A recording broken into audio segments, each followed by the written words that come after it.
I'm Jeanette Gleason. I'm the Finance and Budget Director. With me tonight that will help with the presentation is Steve Descharnes, who's the Assistant Finance and Budget Director. Let him get hooked up there, so I'll go through the handouts that I gave to you. First of all, the packet on the presentation. The second piece of information is a summary of changes to the preliminary budget. It's on the legal paper. And then resource requirement schedule based on the preliminary budget, the 2014-2015 preliminary budget.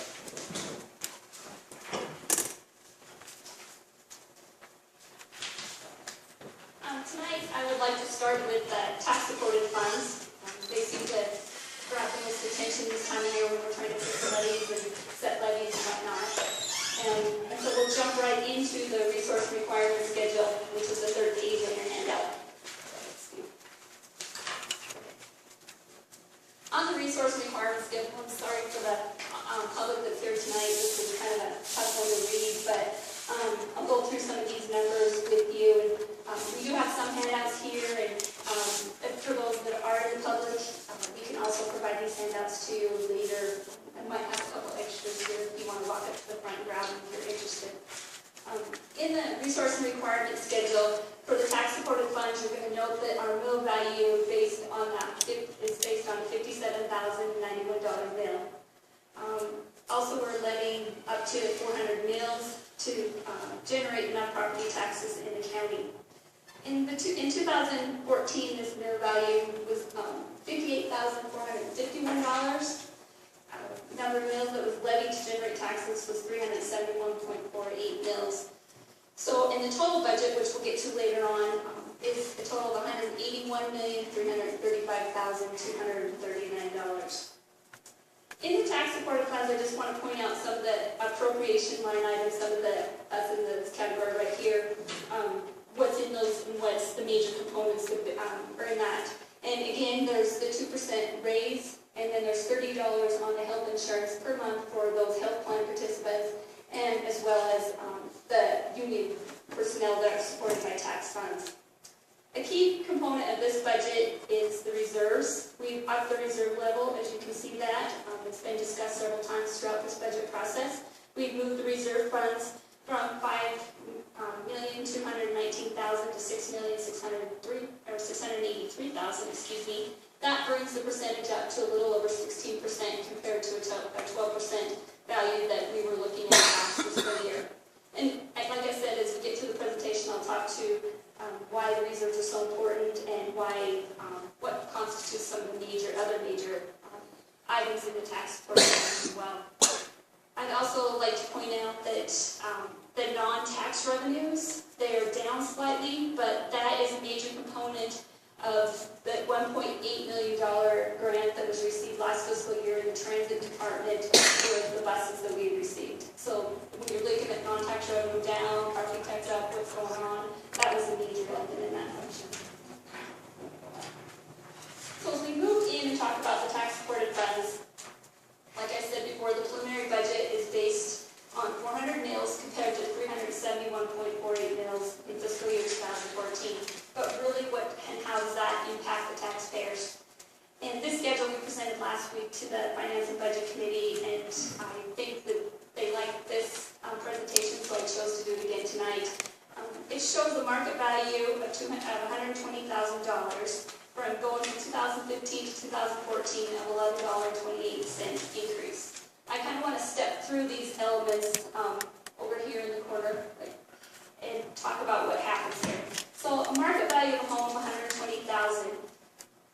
By state law, there's a homestead exemption, and then the tax rate is also set by state law. It's not set here at the local government level. The homestead exemption for 2013 was 45.50. It increased for 2014 to 47%. The tax rate also decreased. So there's another element that we faced in how we were trying to set our mill values. So the tax rate went from 2.54% in fiscal year 2014 to 2.47% in 2015. So if everything stayed as status quo, we lost no businesses, there was no change in MR's property value, we were just perfectly status quo, just based on the homestead exemptions and how this works and how the tax rate works, we would have saw a decline in our taxable value just based on those two elements. So, as you can see, that complicates a little bit on how our property tax values work. And then if you move farther over on a $200,000 home, we're looking at based on the 400 mills, which our preliminary budget is sent to you tonight at, we're looking at $18.80 increase. We'll talk a little bit more about that maximum levy that's over here as we go through the budget, but the maximum levies, the top number of mills that we can levy by state law, and if we went to that top levy, we could have a tax increase of $72.75. So here's the analysis of the mill value. So what really happened between fiscal year 15 and fiscal year 14. So we saw a taxable value decline of $1.3 million. That's the top column here. The decrease was a result of gross proceeds. So gross proceeds were $7.98 million in 15 on taxable value compared to $10,826,000 in 2014. That's the 2.87 decline. The decrease to property valuation based upon the calculations that we talked about in the previous screen resulted in approximately $948,000. So we had a total decrease in value of $3.775 million. Well, how was that offset by the increase? Because of course we didn't see that large a decrease. The increase was a result of the increment value from the sunset of the RA coming back into the district of $1.667 million. We also had yearly taxable value come in at $749,000. So our increases were $2.4 million, so our net decrease is $1.3 million. So the question's been asked to me, how does the gross proceeds drop really impact this budget year? And that's on the bottom there. Excuse me. The gross proceeds taxable value right in here was 10.86, like we talked about. If we levied the 371 mills as we did last year, that generated about $4 million in taxes. This year, we're faced with $7.99 million at 400 mil, and we're generating $3.1 million, so we're down $822 million. However, this is if we would have stayed at the same mill value of 371 mills, we would have been down over $1 million.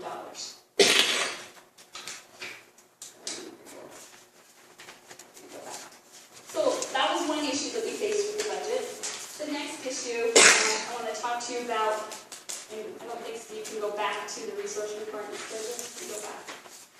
Okay, right. So when I came on board and we were looking at levies, and Steve and I were going through some of the spreadsheets, it came upon us that the fire service district, which should be calculated off this urban fire service district levy right here, and that taxable value right there, was inaccurately being calculated based on the county-wide value. So the urban district, for this district right here, is the old city limits, and then it's been described to me as all the districts that have a volunteer fire department within it. So that's basically a short from the assessor of what is contained in the urban district. So from 2009 to 2014, so do you want to jump ahead back to that levy for urban fire services? Right there. So from 2009, 10, 11, 12, 13, right there, we had levied, the East Overbow had levied based on a higher countywide taxable value, so the actual revenue that was generated and received by the county was, over the years, $1.9 million less. That's the number right here, in the fire district. So based upon this conclusion here and a few other factors in mind, was one of the chief executive's original recommendations in the first round of preliminary budget you got, that 2 fire apparatuses were budgeted for at $750,000 with the debt service payment around $112,000 annually based on the 1.5% interest rate. That had to be eliminated in order for us to keep the levy and keep the fire district intact with what and how the mills should be calculated using the fire district funds. So that was eliminated, and that was another challenging obstacle that we faced. I will tell you that we're lucky that in the fire district that the whole $1.9 million didn't come out of the fund. What happened and what it was offset by was that the fire chief and the firemen and volunteer fire groups are all very diligent and very respectful of the mill value and how government operates. and they were able to not always expend up to the whole total maximum of their budget. So that helped us with not impacting the whole fund by $1.9 million. Moving on to throughout the budget here, I want to talk about the mill levy float to the maximum mills. So I talked about that at the beginning, and if we floated up to the mill, if we floated up to the mill, maximum mill value, we'd be looking at around a $72 increase on a $120,000 market value. I just want to show that we have to do this calculation. It's by state law. It's a big spreadsheet. This is just a summary of the spreadsheet that says that we're within the cap if we levy 400 mills. We could actually levy up with the float to 410.85 mills. Let me explain the first line, the 371.72. So we're at 400 mills, but Buso Rose always added their debt service mills within their cap level. So when you're doing the cap spreadsheet, you back your debt service mills out, and then you can float up to your maximum exclusive debt service, because debt service is a voter-approved levy exclusive of what we're doing with that state cap. So that comes back out, so that's the 371. We could have been at 410, so we're leaving 39.13 mills on the table. That's over $2.2 million.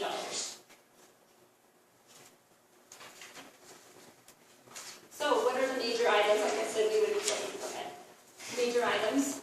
These aren't all of them, of course. These are just some of the major items in the tax-supported funds. We built reserves, like I said, from 12.17% to 16.32%. This accounts for approximately 90% of the increase in the mills. We still included, like I mentioned, a 2% increase on salaries and $30 on health insurance. The budget also contains a transfer of the Main Street contract to a position within the parks budget for an event coordinator. Again, that's just a transfer of funds at the most. This fiscal year will be less than $15,000. The difference is just a benefit calculation. But because that position's been vacant for the month of July, I'm assuming probably will go through most of August. There's a vacancy savings there for this fiscal year related to that position. The budget also contains a fire alarm system upgrade at the Civic Center in the amount of $87,000. This is a newer item that's been added to the budget. It was brought to my attention a couple weeks ago that, and we're going to talk later about this account as well too, but it was brought to my attention that we had a contract commitment of $87,000 total for a system. $40,200 was allocated out of last year's budget, the remaining out of the 2015 budget. It had a lot of tax-supported funds. It was originally being allocated and placed in the capital improvement fund, the 40/40 fund. And like I said, we'll talk a little bit later, but there's not sufficient cash to cover $87,000 in that fund. And so it had to be moved to the tax-supported funds to be covered. The next item, we talked a little bit about this, is the scoreboard, $70,000 at the Civic Center. The scoreboard was funded through excess revenues that Bill Milton, the Civic Center manager, was able to generate last fiscal year, and in anticipation of some rent off the scoreboards, as well as his some increase in anticipated revenues for this next fiscal year. Then another item is the $150,000 that has been discussed in regards to the road mill and chip seal project. And I just want to make sure again that right now we're talking just about tax-supported funds, and that not all tax-supported increases up here, as well as any increases you might see in line items in the budget, are related to tax mill value increases. A lot of those increases in my prior discussion with you was as a result of grants, as a result of switching expenditures between tax-supported funds and whatnot. They're not all based on mill value increases. This is a graph that illustrates that tax-supported funds by function, which you can see it right here for those that can't read this too well, because I can't. This public safety for over $15 million. General government is $9 million. Culture and recreation is $4.6 million. Housing and community development is $68,000. I don't know if I touched on culture and recreation. I think I did. 4.6. Social and economic services is $322,000. Public health is 1.8.